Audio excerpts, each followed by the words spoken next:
এবারে শাকিব খানের cinema copy করলো সাউথ ইন্ডাস্ট্রির সিনেমা।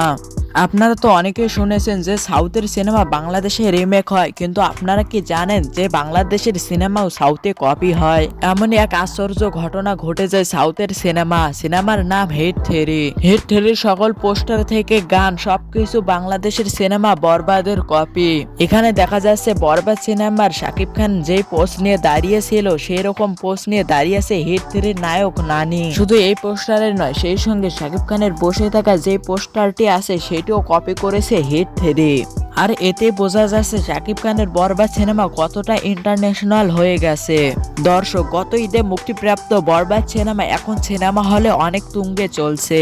আর এসবের মধ্যে এসব আশ্চর্য ঘটনা স্বাভাবিক বিষয়, কারণ হিট থ্রি পোস্টারের সাথে বরবাদ সিনেমার পোস্টার কোনো রকমের মিল নেই, শুধু কিছু প্রাসঙ্গিক স্টাইল মিল রয়েছে। সেটা বলাই চলে বরবাদ সিনেমা থেকে ইন্সপায়ার হয়ে সেই পোস্টারটি ডিজাইন করা। এই বিষয়ে আপনার মতামত কি তা জানিয়ে দেন আমাদের কমেন্ট বক্সে। দেখা হচ্ছে নেক্সট কোনো ভিডিওতে।